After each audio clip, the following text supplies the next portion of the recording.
Hi, everybody. Welcome to the fourth session of this webinar series on vigilance of COVID-19 vaccines hosted by the International Society of Pharmacovigilance, the ISOP.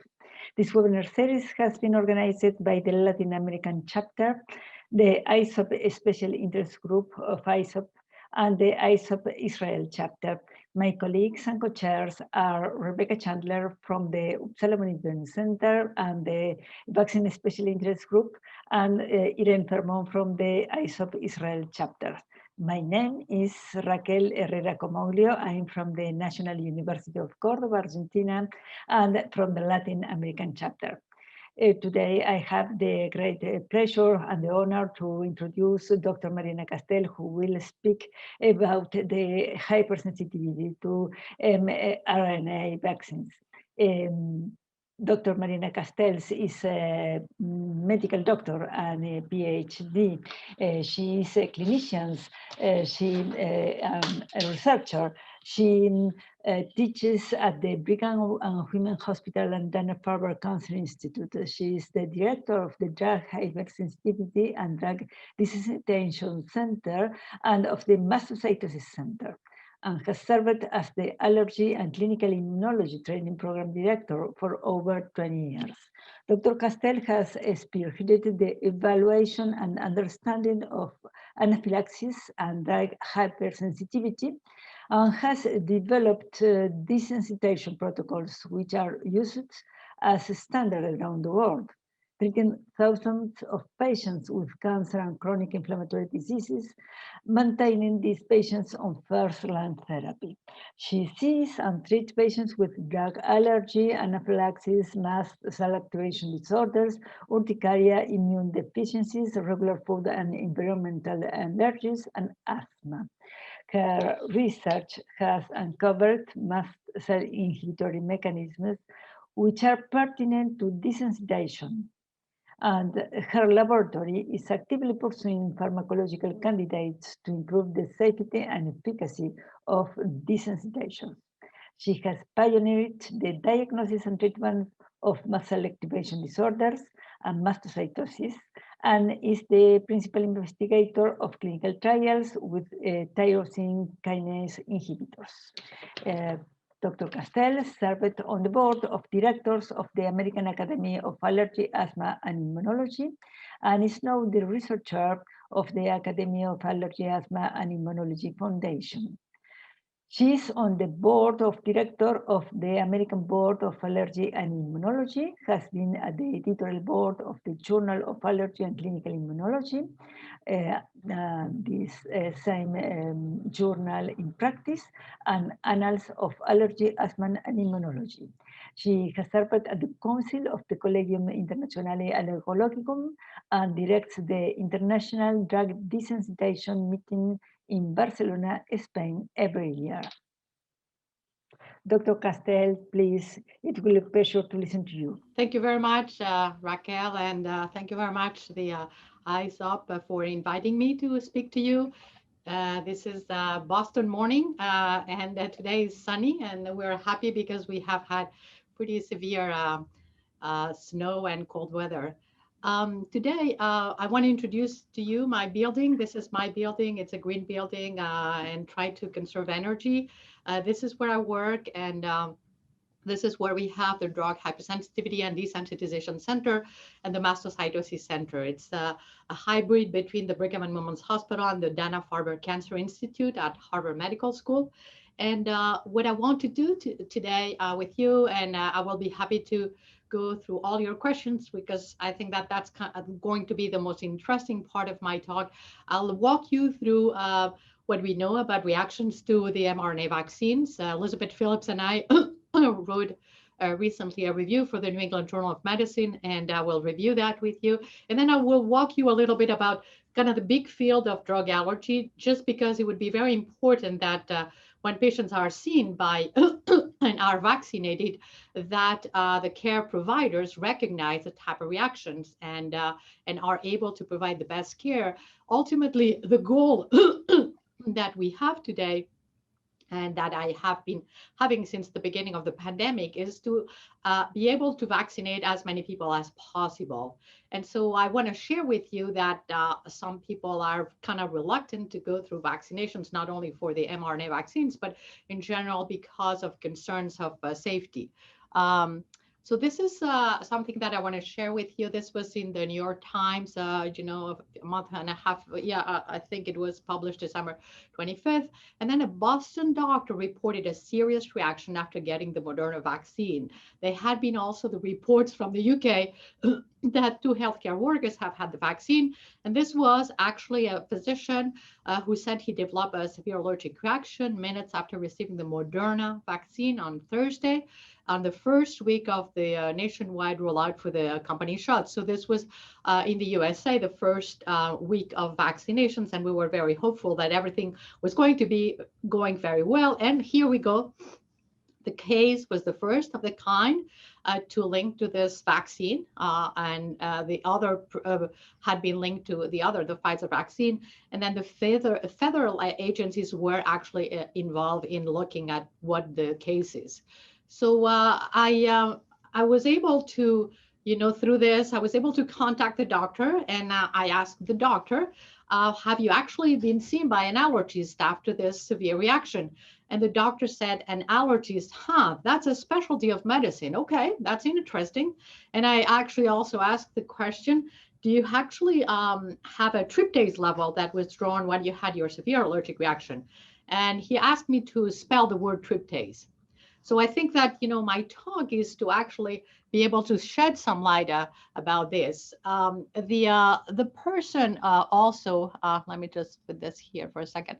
That person also told me that I sent the review of our article in the New England Journal of Medicine, which I will review shortly with you. And he said he had received numerous emails and messages over the world of people who actually were concerned about the safety of the vaccine. And he asked me if I wanted to do a Zoom, FaceTime, and Skype. And I said, I'm too old to do those media things, but I am actually going to be able to talk about, what's the safety of the vaccine in forums that will help, a lot of people. So we left it there. One of the things that I want to emphasize is that, and we will go over that a little bit later, is that vaccine reactions, have been extremely rare in the literature. And we have, if you look at overall hepatitis, DPT, MMR, tetanus, all of those vaccines that have existed for a while, and also like flu vaccinations, the rate of the reactions have been 1 in a million, so extremely rare reactions. And the reactions that have been published are immediate reactions and delayed reactions. So essentially, we have here that in immediate reactions, and we will review those mechanisms in a little bit, can be IgE when a patient has been exposed to something that the vaccine contains and the patient had seen that before. Could be non-IgE, which means that there's no need for that sensitization, and can also be an immediate reaction, can be that somebody is feeling dizzy, nauseated, and then the blood pressure goes down, and it's called a vasovagal reaction. And delayed reactions can be the site reactions, where it's red and inflamed at the site. Can be also some hives or some rash that is benign, that occurs within hours to 24, 72 hours of the vaccination. There is some other underlying potential that is called serum sickness, and we will talk about those reactions where it's a little bit more of a systemic reaction, and patients may have a fever, a more severe rash, and then some potential liver and kidney damage. There can be also fever. The vaccines are thought their mission is to elicit a reaction from the immune system, and that reaction may actually bring some cytokines, may bring an awakening of the immune system, and a fever is possible. And then there are rare, very rare reactions that, like for example, Guillain-Barré, neurological damage, and other potential reactions. We will see that, for example, there's a severe reaction that's called Stevens-Johnson and toxic epidermal necrolysis, where the skin has blisters, and it's an extremely rare reaction of vaccinations.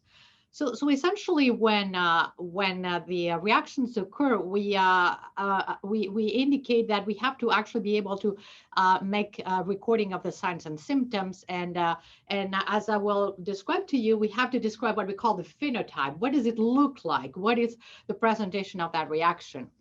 The next level is to obtain a detailed history and potentially a causality assessment. So was there something that the patient may have had before the vaccination, like ibuprofen? Is the patient, very allergic in general, or has any other underlying condition that may make them more susceptible for allergic reaction? We have to have a physical examination and then documentation of actually what happened. But then what's really important, as I was mentioning to you, is how about obtaining data that will permit us to actually evaluate what really had happened? And the laboratory information is critical. So tryptase, and we will review that also in my slides, or complement activation can occur during those reactions. And tryptase is a very cheap blood test that is available everywhere and anywhere, and that can actually tell us if that reaction was due to what we call a type 1 mast cell activation. And in that regard, it would be important first for risk stratification. Can the patient receive a second dose? Can we protect the patient with, for example, some antihistamines to receive that second dose if the patient has to receive it? Then we can also have, and we will review that, a specific IgE, which is like a test that is in the blood that tells us if the patient has antibodies, again, a component of the vaccination.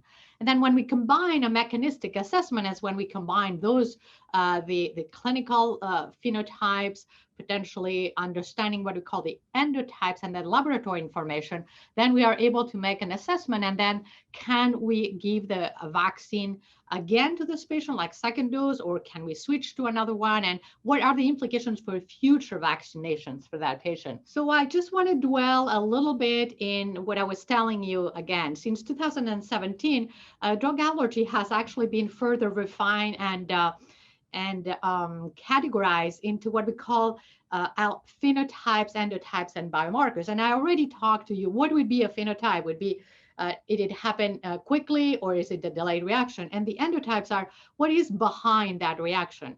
Do we have mast cells that are degranulating? Do we have T cells? What exactly is happening with those reactions? And then the biomarkers, as I mentioned to you, and we will review them. What about tryptase? What about skin testing? What about others?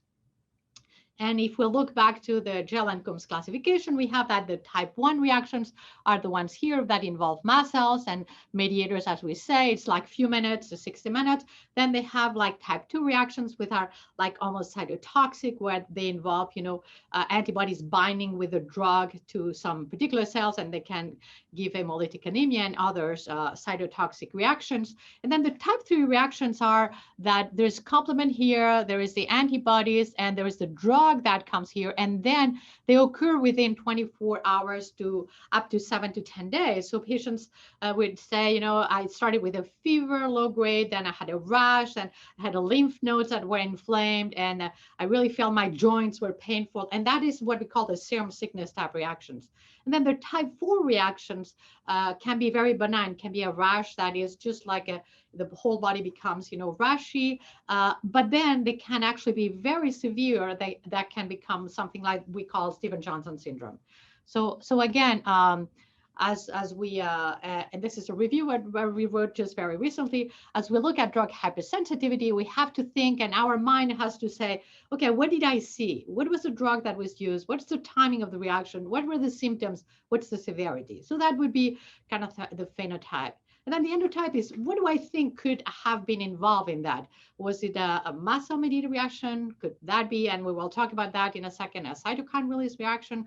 Could that be mixed reactions? And then the biomarkers, do we have a way in which we can understand the reaction based on either blood biomarkers, or can we do like a skin test or some other? And so for what we were just thinking in terms of drug hypersensitivity reactions, the type 1 or acute reactions are the ones that most people know. It's like when people take a peanut, and they start to be itchy, and then they have all those hives here, and then their lips are swelling and the eyes are swelling, and then the throat is tight. And that's the reaction that most people know. And it can actually be mediated by the mast cells, but it can also be Ig mediated, meaning that the patient has already seen that medication, has already seen that food. But it can also be non-Ig mediated, meaning that, you know, they used to use the word anaphylactic reactions. That word doesn't exist anymore. We killed it, you know, over 10 years ago, Dr. Sheffer and myself, when we wrote the guidelines for anaphylaxis. Those reactions are truly mediated by mast cells and potentially by basophils, but they don't involve Ig, which means that the patient can react the first time she is exposed. And then the type 4 reactions, as you can see here, are those delayed reactions that, you know, the skin might be burning. It's not a feeling of itchiness. The type 1 reactions is always like itchy. Those reactions, type 4, are more like burning type reactions. And then the worst case scenarios here, for example, where you see that there's blisters in the skin. And we have here what we call a Stevens-Johnson syndrome that's associated with a fantastic monoclonal antibody that used to treat T-cell leukemia, but actually induced that reaction and could no longer be used. So for those reactions, there is nothing that we can do. And we have, you know, described just recently in the Journal of Allergy, Clinical Immunology in Practice, the practical guidance for the evaluation and management of drug hypersensitivity reactions. So Dr. Broyles, Dr. Banerjee, and myself from Children's Hospital, from Mass General Hospital, and from the Brigham put together, you know, 100 and something pages regarding all the drugs that we have available and what can they do. And again, here, it's a little bit what I described to you at the beginning. We tried to define what happened to the patient, acute, delayed, what was the description, and then the grading of the severity. And then what are the tools that we have available, like, for example, skin testing, and can actually, the question that we always have is the patient a candidate for retaking that medication? And if that is the case because the patient has cancer or the patient has a vaccine reaction and really is at high risk and there is no other alternative, because the point about medications is, are there any alternatives? So if there are alternatives, we are not going to want to give the patient back that medication. But if there are no alternatives, is desensitization, which I will review with you in a second, a potential avenue? So I want to dwell also a little bit about penicillin allergy, because, you know, it's a really fantastic model for what is a drug allergy. Penicillin with sulfonamides are the first drugs that were ever, you know, in World War II, defined in terms of helping the public. They were first, and penicillin was first generated to help soldiers you know, recover from wound infections, and then the general public was offered that. So penicillin is a great model for what we know about drug allergy, because it has been around, you know, more than 60 years, and we know what it can induce. One thing that I wanted to tell you is that each drug has a unique pattern of reactivity, and that's really true, indicating that, you know, it depends on the chemical structure of the drug, but it also depends on the interaction with the immune system. But most importantly, it also depends on the host characteristics. So there's not a cookie cutter, one size fits all. So we'd say penicillin gives anaphylaxis. No, not necessarily. Penicillin can give Stevens-Johnson if somebody has a genetic, information and genetic makeup that makes them susceptible to penicillin, but not to Ig-mediated reaction, but to a much more severe T-cell mediated reaction. So again, it's not the drug, it's not the host, it's the combination of the drug and the host. And you have here that, for example, people who have penicillin allergy may actually be able to tolerate medications like are called cephalosporins, you know, and it's because, you know, the penicillin is it has what we call the beta-lactam ring, and then the cephalosporins have that beta-lactam ring that's hidden in a more complex structure that has like R1 and R2 structures. So cephalosporins can be available for people who are in the same family of the beta-lactams, but for people who might have allergy to penicillin. And this is like a very important concept. So what a single drug can do to patients is described here. And what I wanted to mention is that give me 1 second. I'm just trying to. So the penicillin can actually give you, as I was mentioning, all the reactions that we talked about. So penicillin can actually give toxic reactions, can actually induce nausea, vomiting, diarrhea, headache. Those are not allergic reactions, not at all. Then we have reactions that are immune-mediated reactions, and we have here that this is like what we call a type 1 reaction with a mast cell here, potentially a basophil, an Ig, and then the generation of all those steps to generate that Ig that makes the mast cell degranulate and give all the potential symptoms of the throat tightening, the wheezing, the hypotension, and all the other symptoms. And again, it can also create those antibodies that induce those toxic reactions, cytotoxic reactions, like it that can kill the red blood cells and can create anemia. And then it can create also a serum sickness type disease. It can actually activate complement and deposit in the kidney, in the liver, in the joints, in the skin. And then it can also create T-cell mediated reactions. And again, I described to you the Stevens-Johnson. There is all the other reactions associated with eosinophilia, DRESS, and AGIP.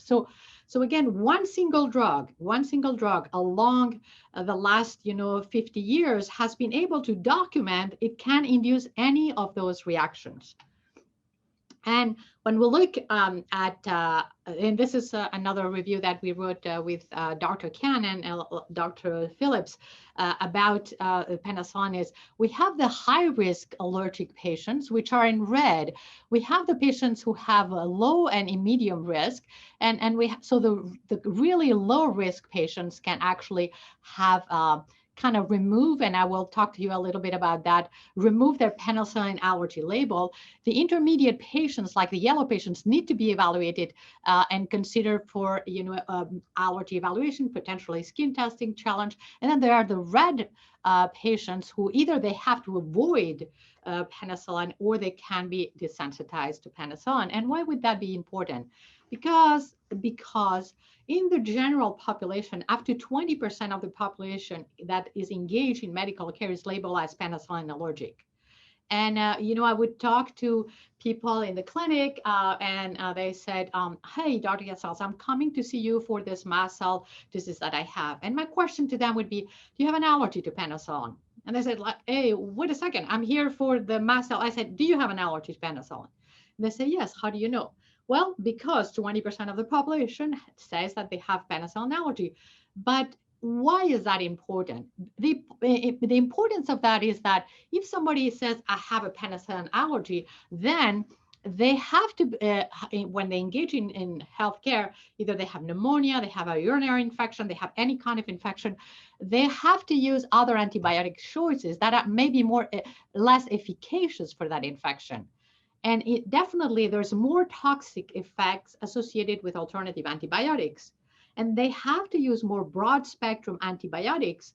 And that creates antibiotic resistance. And that, for example, when patients who go to surgery, they have to use, they have more infections when they claim to be allergic to penicillin. So 25 years ago, when I was a fellow here at the Brigham at Harvard Medical School, my kind of mentor, Dr. Sheffer, would say, if somebody says they're allergic to penicillin, you protect the patient and you put that label, allergic to penicillin, in the chart, and they will actually forever be protected. And 25 years now, today, I said that label is not protecting the patient. It's the other way around. If the patient is labeled as penicillin allergic, the patient is at risk for all the things that I'm telling you: higher risk of C. difficile infection, more costly antibiotics, increase in hospital stays, and more complications. So again, the job of all the doctors in the world and all healthcare care providers is to actually ask that question. Because if we use the means and the tools that we have, as I showed you before, we have the red, the yellow, and the green, we actually can delabel 80 to 90% of the general population. So from the 20% that claim to be allergic, when we actually do a proper evaluation and go through the algorithms and we delabel them, less than 1% of the population is allergic to penicillin. I think that this holds also true for everything, even for vaccines. We have had patients who claim to be allergic to vaccines. How long ago? 20 years ago. I have not received any further vaccination. I don't want to be vaccinated. What happened? And then you categorize the patient. Oh, I vomited. Oh, I was dizzy. Well, that's actually not an allergy. Let's actually challenge you and then provide evidence that you are not allergic, or do a skin test. So this is very true for the general public. And one of the things that's really important today is to understand that, because that is one of the fears of people who don't want to be vaccinated. Oh, I've reacted to medication. Oh, I've reacted to vaccines. Oh, I reacted to foods. Yes, but to what extent is that confirmed? Could you have lost that sensitivity? And we have then to proceed to actually investigate that.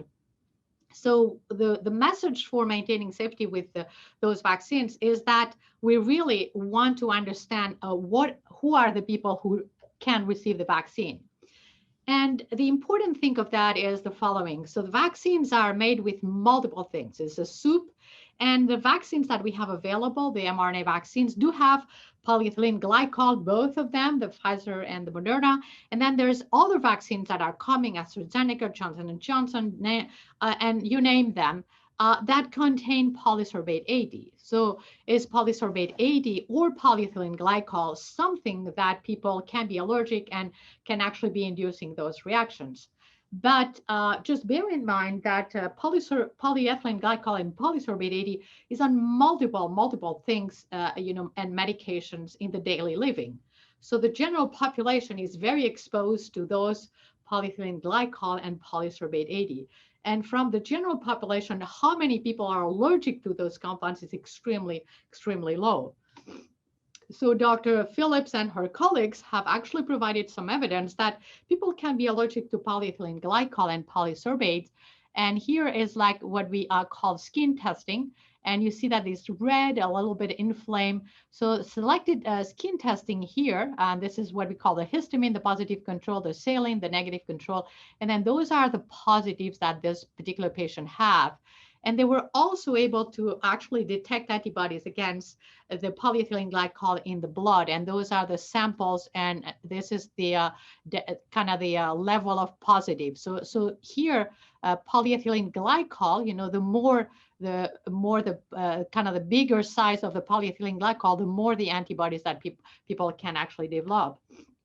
And so you see here that patient that we saw in the picture was positive, to the histamine, but also the polyethylene glycol 3350 also was positive for methylprednisolone acetate, which is a medication that contains it, and was negative for other medications, and then again positive for some other medications that contain polysorbate. A second patient was also tested for polyethylene glycol, but only had a reaction to polysorbate. So negative for all the polyethylene glycols and only positive to polysorbate. So we could argue that we have a tool that we have been using, and I'll share with that is now available to all the doctors in the world, and we have shared that with everybody, that we can actually do vaccine skin testing for the components of the vaccine. We have actually not been able to do any skin testing for the vaccine itself. At least in the United States, we cannot use the content of the vaccine to do skin testing. We have an ongoing NIH study that will be opening in the next either month or weeks to actually be able to evaluate patients who react to the vaccines and potentially do skin testing. But so far, we have not been able to do that. But we actually have been able to actually assess polyethylene glycol and polysorbate. So this is something that is available for people who have reactions. And the patient that I presented to you at the beginning, this doctor, he is pending testing for the Miralax, which is what contains the polyethylene glycol 3350 and methylprednisolone acetate. So those are the compounds do contain the same, similar compounds that the vaccine has. And then for the vaccines that are coming, you know, the polysorbate is also in eye drops, in many other medical you know, products, and we are also testing that. It's also in hepatitis A vaccine, in Twinrix. So there are many other vaccines that contain the same and that people have tolerated. So there are tools that we have to be able to evaluate people who have those very severe reactions to the vaccine. So let me tell you a little bit further now.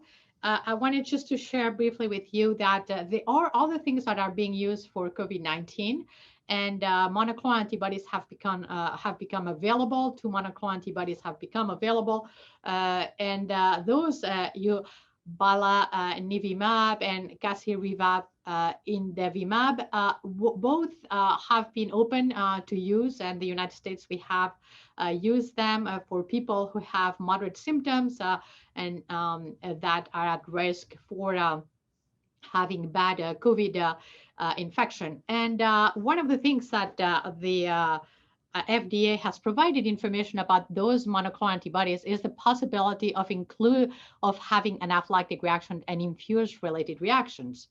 So I wanted to share with you, because I did also a conference for you know, healthcare providers across the United States. Those antibodies are going to be available probably around the world, and people who will receive those antibodies might actually have reactions. And those reactions, as here in the package of those antibodies, can include anaphylaxis and what we call infusion-related reactions. So I wanted to review briefly those with you. And one of the things that we wrote just a year ago is that those reactions to monoclonal antibodies actually can actually lead to anaphylaxis, and epinephrine is one of the things that we have used. But I wanted to share with you what reactions can we have to those monoclonal antibodies, and that we have learned that from our experience with monoclonal antibodies in general.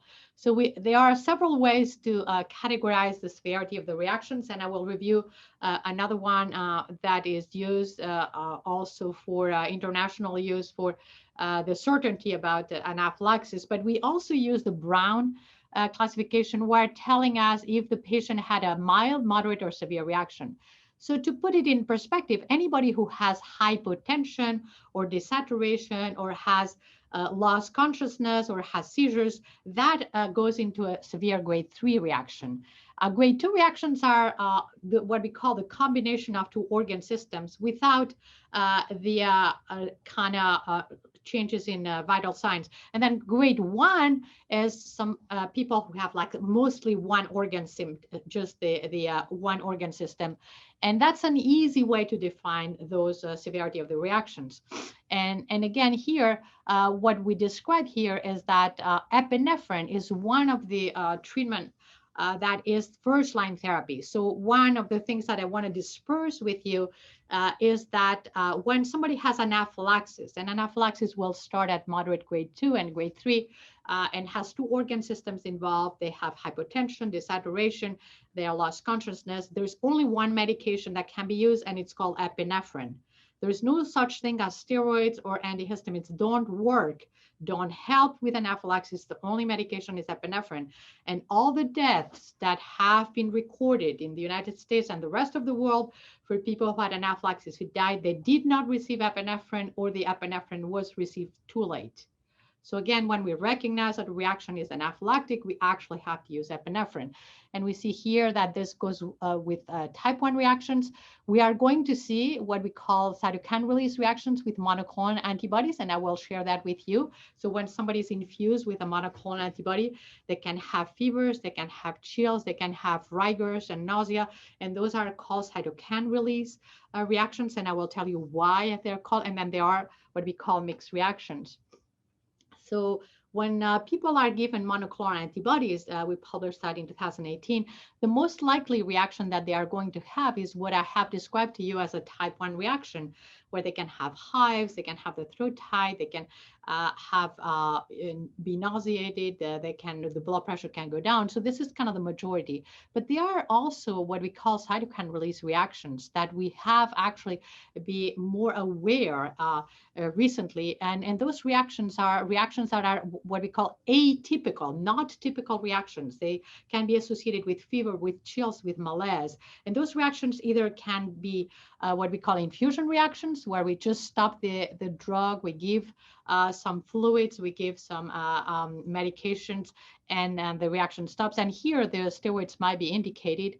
And then if the reaction is further pushed, it becomes what we call a cytokine release reaction. So again, giving monoclonal antibodies to people is not without potential side effects. And the monoclonal antibodies are described here, whether they are, chimeric, humanized, or human, they continue to be potentially immunogenic. Some people say, well, if they are totally human, they are not immunogenic. Well, glycosylation or sugars are not placed the same way that in humans. So there is always potential, even for human antibodies, to have reactions.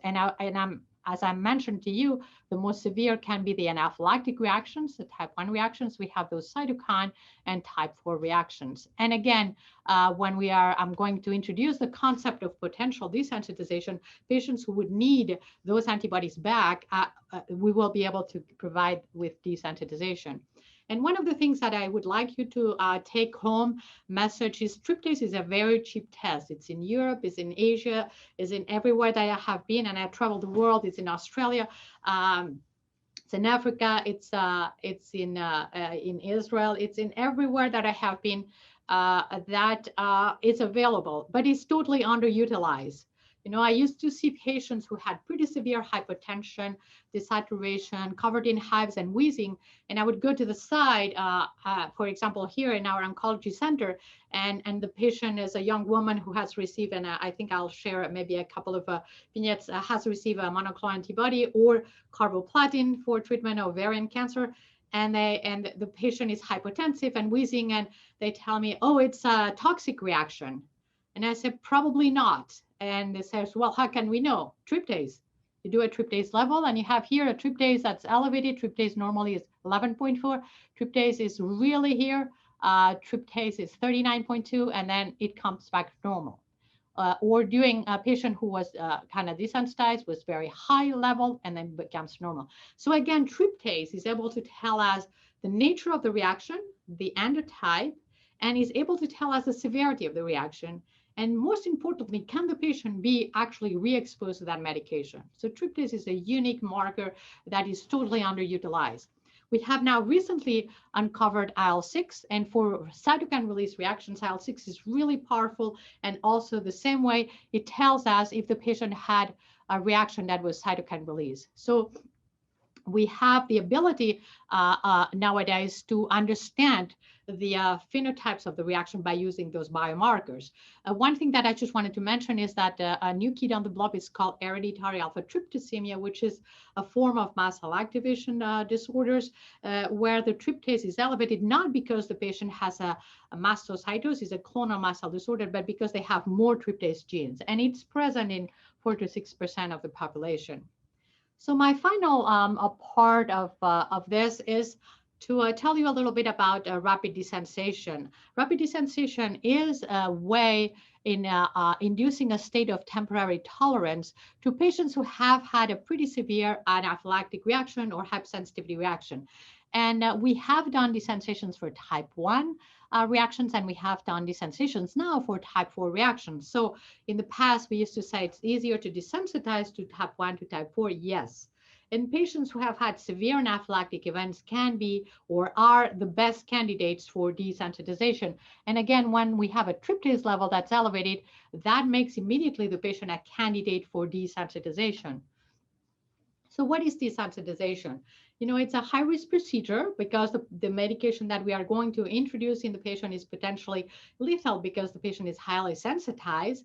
The patient has to actually need that medication, either be critically ill, like somebody who has an infection, a meningitis, sepsis, and they need that particular penicillin antibiotic, and they're highly allergic to that, or they don't have any alternative medication that will have the same value, like chemotherapy, a monoclonal antibody to treat rheumatoid arthritis or to treat Crohn's disease, or any medication that will now be substituted by a second line or third line, which can actually decrease the quality of life or can actually decrease the life expectancy of that patient. Desensitization is a temporary phenomenon. It's antigen specific, meaning that we desensitize to a drug, we desensitize to a food, and we do that by giving small doses, what we call suboptimal concentrations, and the patient can be maintained on that. And we have in my laboratory done a lot of work on the principles of desensitization. And you see here that if a patient has a threshold for anaphylaxis, what a desensitization does, it goes below the threshold for anaphylaxis. And we actually, patients who have positive skin tests become negative skin tests during desensitization. So we have a powerful mechanism that I describe here. This is what we call mast cell activation, when the antigen cross-links that Ig and it's internalized, and then it releases all those powerful mediators, including that tryptase. But in desensitization, that remains in the cell surface and the cell is blocked, and we have inhibitory mechanisms and inhibitory receptors that are activated that prevent the cell from actually activating. And we have here that it blocks skin testing. So the candidates for desensitization are people who have had those reactions that I told you, that Ig reactions, but also non-Ig reactions, and then type 4 reactions, all of those. And the symptoms that we have for rapid desensitization are here, whether it's skin, cardiovascular, respiratory symptoms. One of the things that we never knew is that pain is a symptom of hypersensitivity. So patients who react to some medications, including chemotherapy, can have severe chest pain or back pain. All is negative, the EKG is negative, and all is negative, and it's due to some of the mediators of hypersensitivity. And as I was mentioning to you, the protocols that we use for desensitization, I'm going to share them, are based on, is it a low-risk patient or is it a high-risk patient? The patient had been intubated, had a grade 3, had hypotension, desaturation, and based on our grade system grading, we have what we call, a universal desensitization protocol. And this is an IV, intravenous desensitization protocol, where we use 1 in 1,000, 1 in 100, 1 in 10, dilutions of the medication that it would be for an antibiotic, for a monoclonal antibody, for a chemotherapy.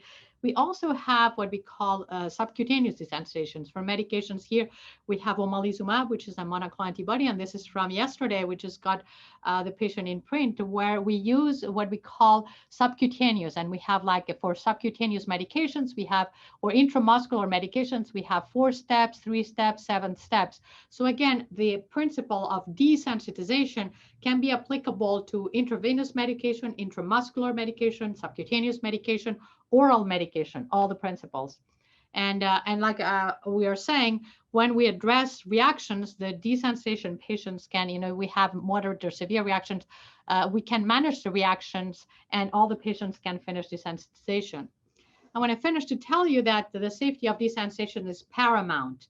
There's no other procedure in medicine that gives the type of safety that we can produce with desensitization. So if you see here in blue and in green, if we do like no reaction and mild reactions, it's over 94% of the or 93% of the patients.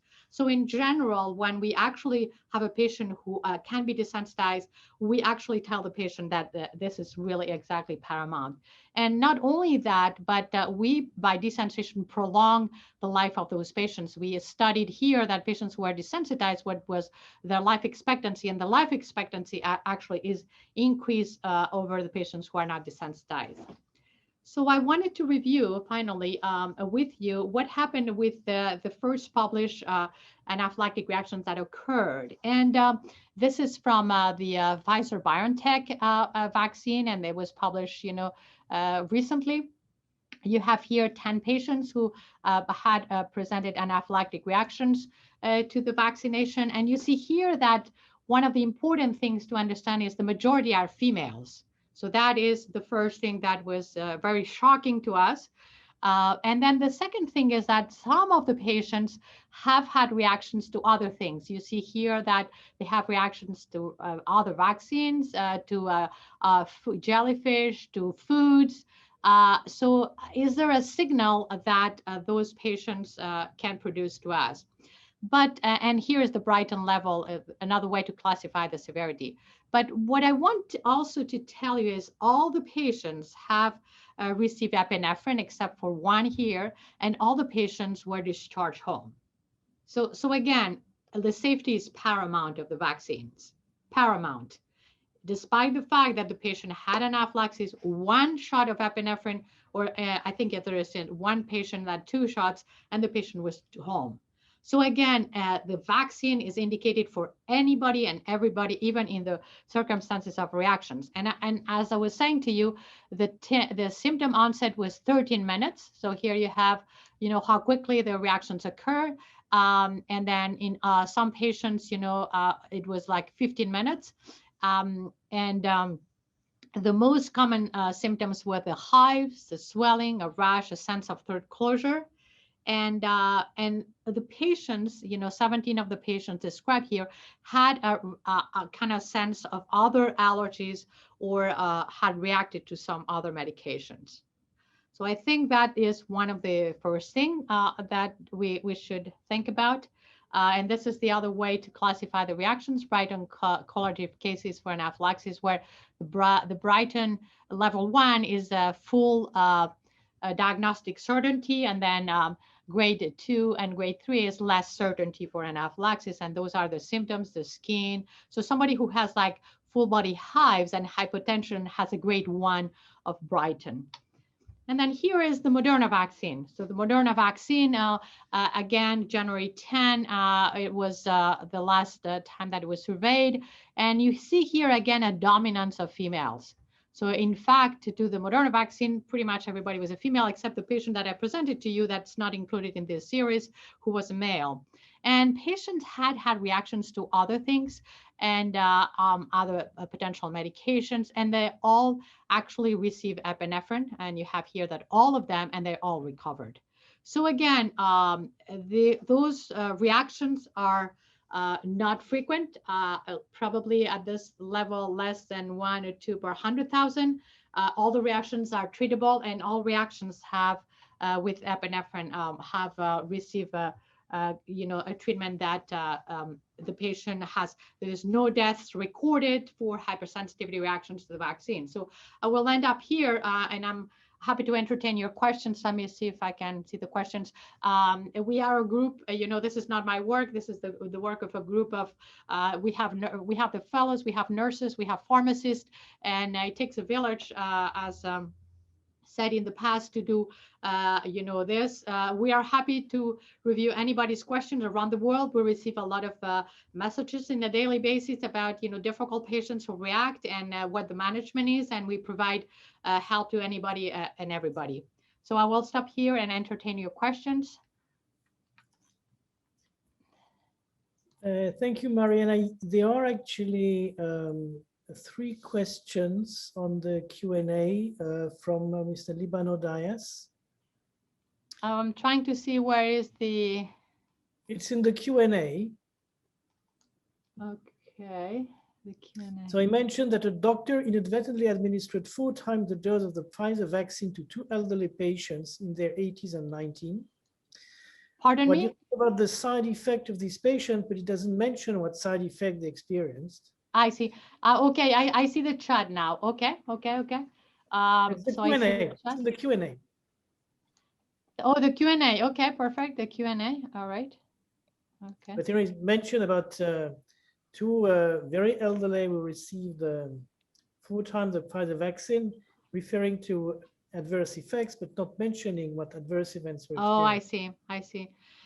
You know, if you administer 4 times the first dose of the vaccine, again, you know, Pfizer has 30 micrograms of the mRNA vaccination, and Moderna has 100 micrograms. So, you know, 3 times of the Pfizer vaccine is almost equal to 1 dose of the Moderna vaccine. I'm not really sure that it would be kind of, I would not expect, you know, potentially any reaction to that. Maybe a little bit of a fever, some sweats within the next, so a strong immune response potentially to the vaccination, but nothing really much more than that. And just monitoring the temperature and monitoring potential side effects like joint pains or anything like that. What do you think about the side effects? That's okay. All right. Okay. All right. So I think that there's no other question, right? There is a question in Spanish. Oh, yes, yes. Sería aplicable protocolos de seguridad. Okay. So essentially, yeah, that's an important question. So people who have reacted with anaphylaxis to the first dose of the vaccine, we actually have a protocol, as I share with you, where we do skin testing for polyethylene glycol and polysorbate 80. And if they do have positive skin testing, then they're not candidates for the second dose, and they should switch depending on what their sensitivity are. The next available non-RNA vaccines are only containing the polysorbate, not the polyethylene glycol. So people who are allergic to polyethylene glycol will be safe with the next generation of vaccinations. Now, having said that, you know, people said, you know, what about the desensitizing patients to the vaccine? I think it's kind of an interesting proposition. We have not done that because everybody has going to be available to them things that they're, like I mentioned in my talk, if there is no substitution, yes, we could think about that, but it's definitely a substitution, either a vaccine that doesn't contain polyethylene glycol or a vaccine does not contain, you know, the reagents that the patient is allergic to. So at this moment, we have not envisioned desensitization to the vaccines. And I don't know if you want me to answer that in Spanish, Raquel, or is it okay in English? Okay. This maybe I would like to read the question in I would like to read the question in English, which was, would desensitization protocol with COVID vaccine be applicable if the patient reacted to the Pfizer vaccine with the polyethylene glycol? Should an alternative vaccine be thought? Right, and again, if there is a confirmation that the patient has polyethylene glycol allergy, yes. But if it is not confirmed that the patient has polyethylene glycol allergy, then potentially pre-medication can help. Yes. There is another question from Manal Yunus. Do you think people with cancer would have more allergic reactions to COVID vaccines? Cancers. Yeah, you know, so I think that's an interesting question too. You know, the rash is considered to be a mild, you know, reaction, and we have now the patients who reacted to the first vaccination with the rash, we have pre-medicated them, and we have given an antihistamine, and they have been able to take the second dose with no reactions. And we have actually people who have reacted, instead of monitoring them 15 minutes, we monitor them 30 minutes. Okay. And do you think people with cancer should have more allergic reactions to vaccines? No, actually, I think that we have already, you know, at the Dana-Farber, my Cancer Center Institute, we have already vaccinated quite a bit of people with cancer, and there is no signal that they have any type of reaction to the vaccine, either the Pfizer or the Moderna. So cancer is not a risk factor. As I mentioned at the beginning, you know, people who have had reactions to severe reactions to foods or medication might be a little bit of a high risk, and we ask those patients to take an antihistamine and to be monitored for 30 minutes. Those are the two things that we tell them. But again, we have vaccinated now several hundred thousands of patients with food allergy and with environmental allergies and with drug allergies with no reactions whatsoever. So we have not been able yet to uncover what exactly in the vaccines is producing the few reactions that we have. Okay, Rebecca, please.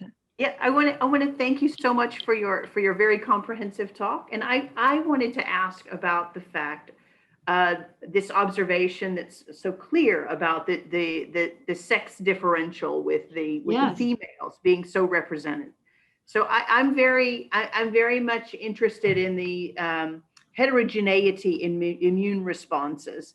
And I know that there are sex differences in actually the efficacy of vaccine in the immune responses for the benefit of vaccines.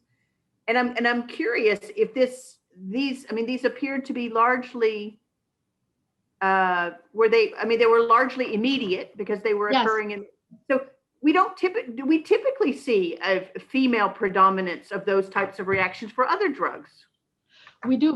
Well, if you look at drug allergy as a whole, we do have a predominance of female reactors. So I'll tell you my experience. So I work at the Dana-Farber. We have the desensitization center. So 80% of our customers are females. And they react to carboplatin, they react to oxaliplatin. So for example, if you take colon cancer patients, how many colon cancer patients treated with oxaliplatin are going to be male versus female? The predominance is still female. And you said carboplatin, the carboplatin and cisplatin are used for glioblastomas with ovarian cancer. The vast majority of that is for females. So if you look at our publications, our customers, we are biased certainly because we see a lot of, now the survival for ovarian cancer is now 9 years. And when I was a fellow, it was 6 months. So we really have time to sensitize patients. The NIH is very interested, in what is called the inflammasome. So the fact that, females go up and down with hormones and, have those receptors for progesterone and for estrogens in all the immune cells potentially could make that a subset, for more, active, Th2 phenotypes. I don't know if you're familiar, with generating IgE.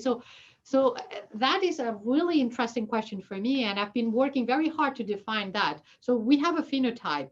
We don't know, the endotype right now. Why are females so much, into drug allergy?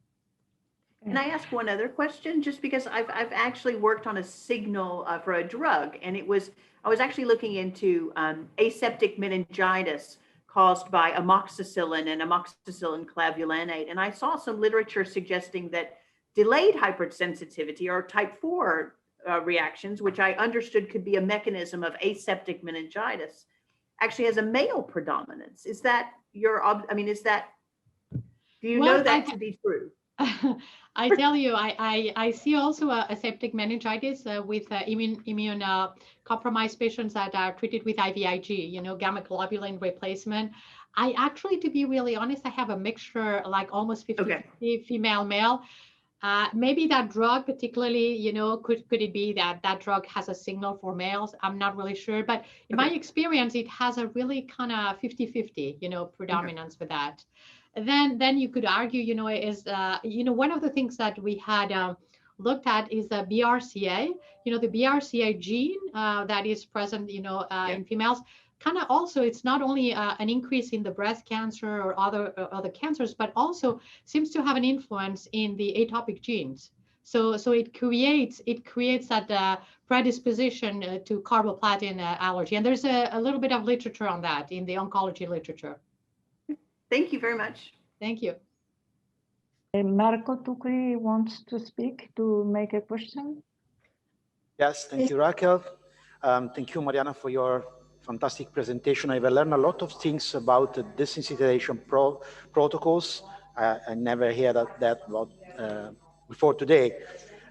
My question is, I think that desensitization protocols are particularly important for people with allergy to drugs. But I think that the question with vaccine is a little bit complicated. I mean that the message we always receive about vaccine is that you have to vaccinate yourself, because in this way you will protect people that cannot vaccinate for whatever the reason. And I think including people with allergy to vaccines. So keeping this in mind, of course, protection comes from herd immunity for people that cannot vaccinate. This is the message, okay? Keeping this in mind, what I would like to know from you is, what do you think should be, if any, the patients that can be, or the people that can be candidate to desensitization protocols before vaccination or in the vaccination process? And you mean desensitization protocols for cancer or for other things, you mean? Yeah. Or yeah, no, I think that it's a little bit independent. As you saw, what I presented at the beginning, this was a guy who has, a tremendous Ig mediated reaction or an anaphylactic reaction. And he was able to generate very good T cell dependent, antibodies, IgG antibodies. So those are two independent things. But I agree with you that, say, for example, if you're blocking PD-1 or PD-1L, those checkpoint inhibitors, are you going to be able to generate a good, response? That question, I think I cannot answer because I don't have data and I'm data driven. But what we have been doing is we have been vaccinating all the patients here at the Dana-Farber that are on pembrolizumab or, like I said, PD-1 or PD-1L and all the checkpoint inhibitors. And we are actually looking at their antibody response. So again, there can be two responses. When you block PD-1 or PD-1L,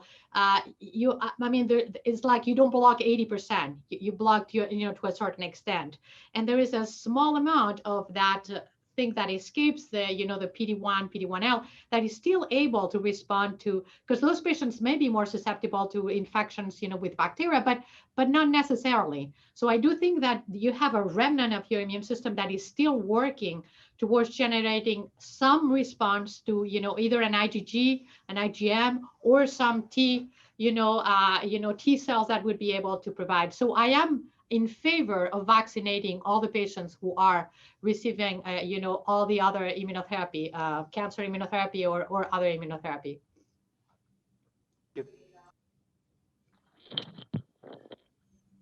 I would like to know if we have this desensitization is possible to be done at a large scale, especially for the vaccine.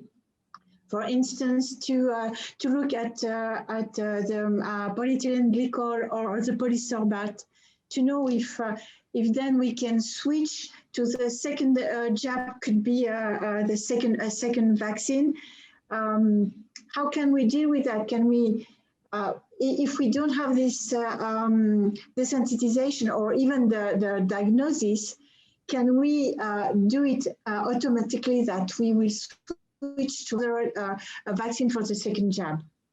Yeah, for right now, it's an important question. We are not recommending desensitization when they have a severe reaction to one of the vaccines that are available, at least the mRNA vaccines. We are not recommending because we are seeing that patients are going to be candidates for that, next generation of vaccines, either the protein vaccines or the vaccines that contain DNA or adenovirus capsules. So we are not, providing any protocols for desensitization for those patients.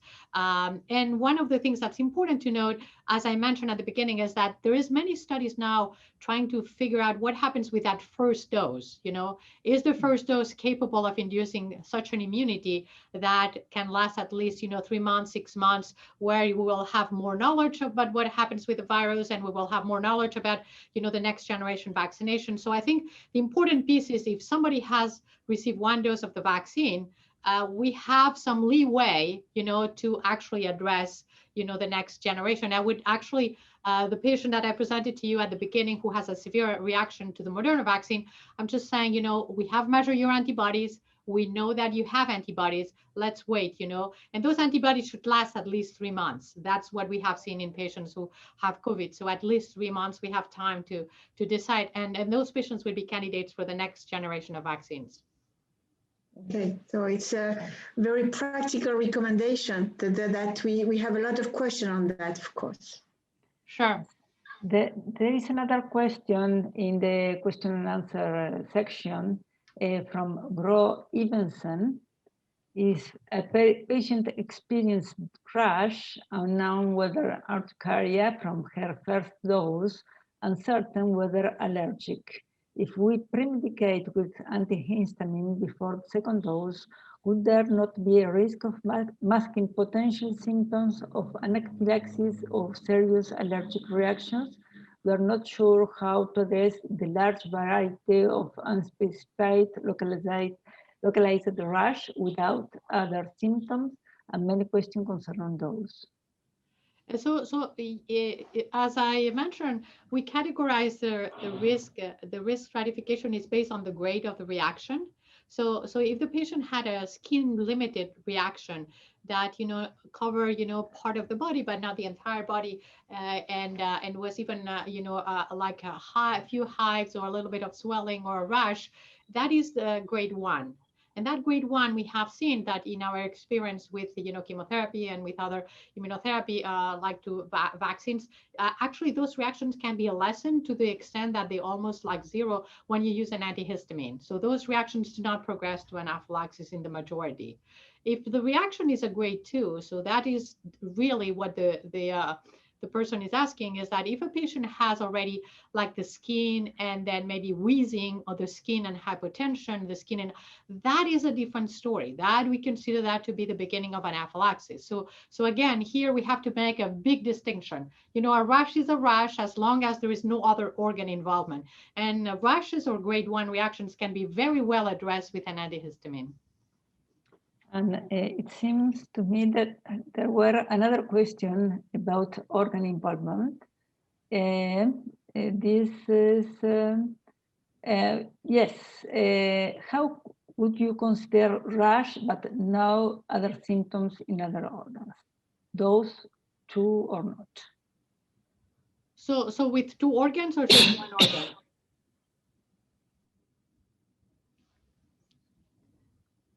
I like I said, the premedication is indicated when we have 1 organ system, either premedication with H1, H2 antihistamines. 2 organ systems is a different story. The patient might need to be evaluated for skin testing to the polyethylene glycol, polysorbate, and it requires, an allergy evaluation. But for 1, rash, the patient can be premedicated if there is no, no other organ involved.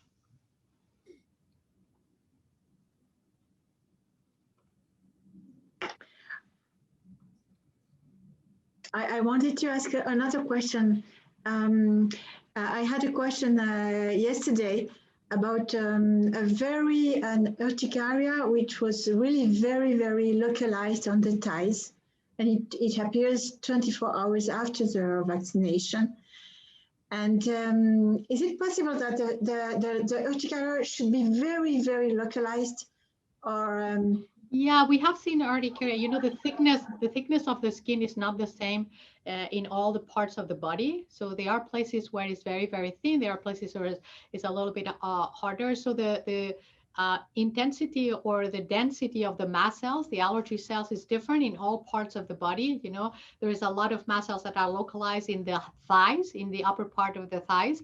And that's why we see patients with mastocytosis have more lesions there too. Mastocytosis is a rare disease in which the patients have more mast cells.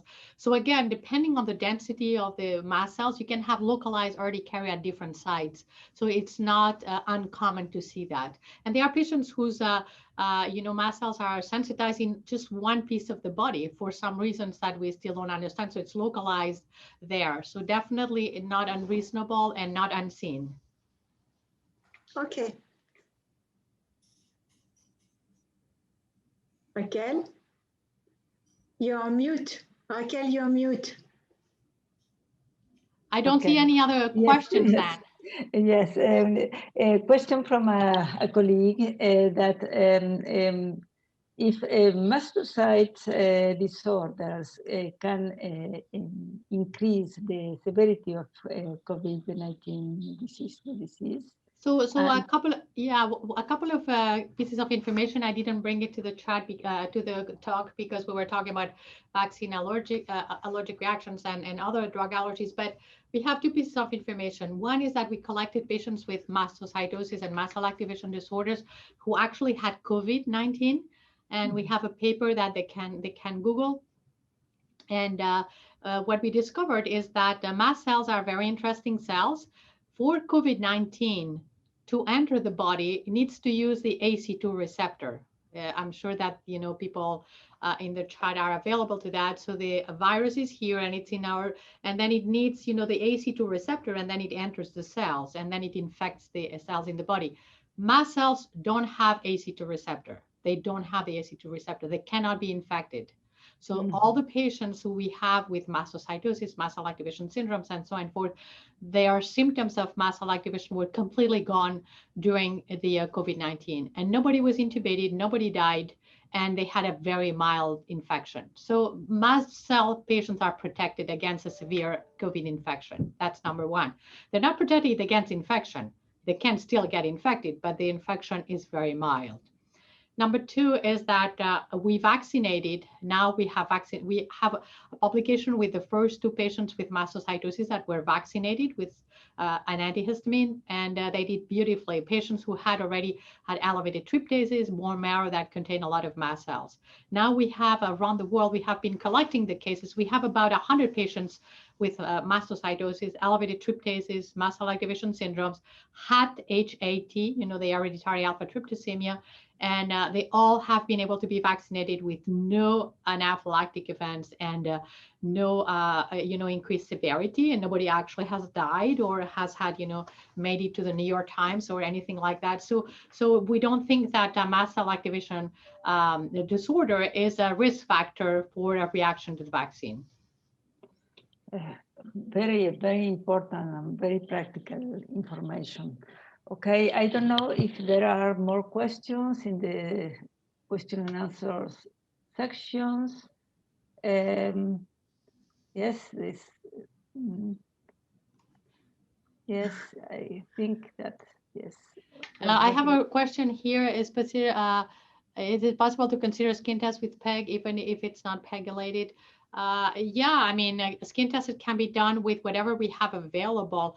Again, in the United States, we don't have polyethylene glycol per se. We have it in several compounds, so they can actually look at, you know, the Miralax or the eye drops for the polysorbate.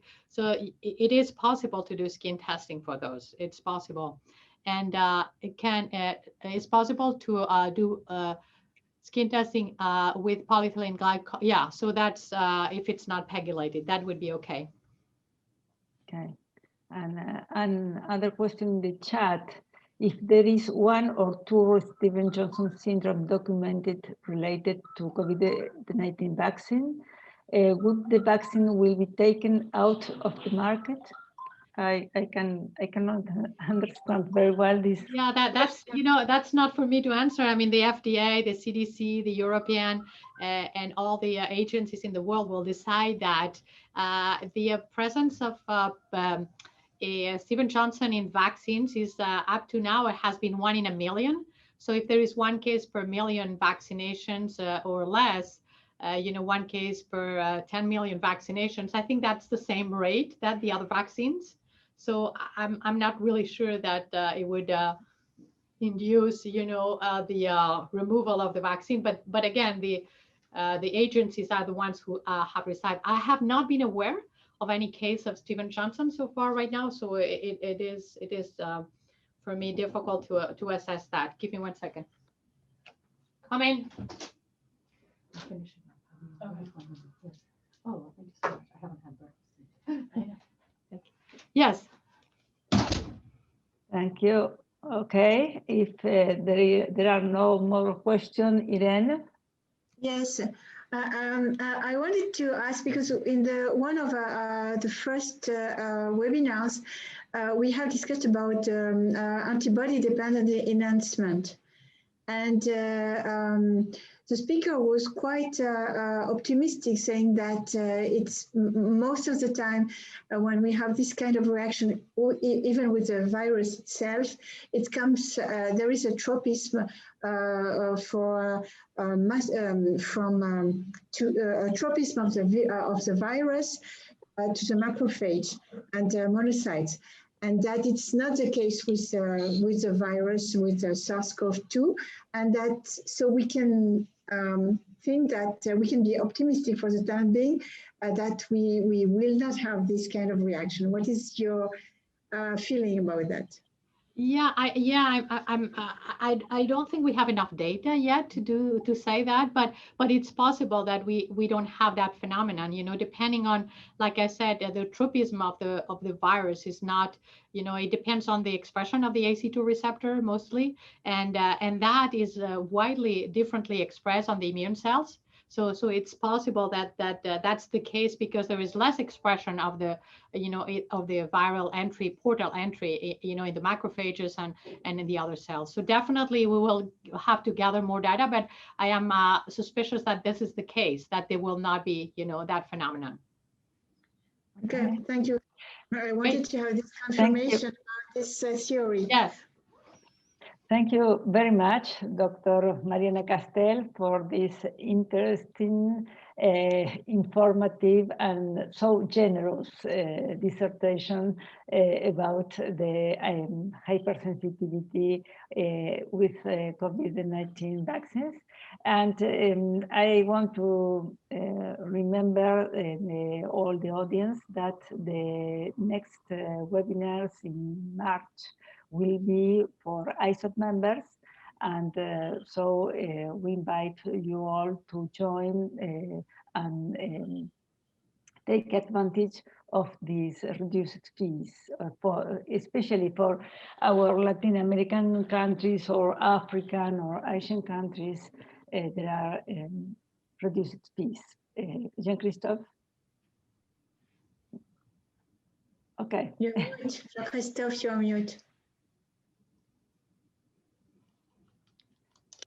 You're mute. Yeah, so thank you for letting remember that. Yeah, well, the webinar, it will apply what we had discussed within the executive committee, that we are lowering the price of membership, but we need more membership to compensate that. So we very much appreciate that you would become members, and then this give access to all webinars worldwide. Again, it's a rolling membership, meaning it's from the first day you become member, then it's for 12 months. I want to acknowledge very especially Dr. Mariana Castel for this talk. Really generous, really plenty of information, and really plenty of practical solutions. And well, thank you very much. She's wonderful. And okay. Thank you. Thank you so much for inviting me. That was a pleasure to disseminate more information. You know, the goal is to have everybody vaccinated. So Yeah. the more we can do for that, the better it is. So I am all on board. Thank you guys for inviting me. That was great to Thank you be very here much, today. Mariana. Yeah. Thank you. It was a great Thanks. presentation, really, and a great recommendation. Thank you so much. Thank you. Thank you, guys. Thank you. Bye-bye now. Bye-bye. Bye-bye. Bye. Bye. Bye. Bye.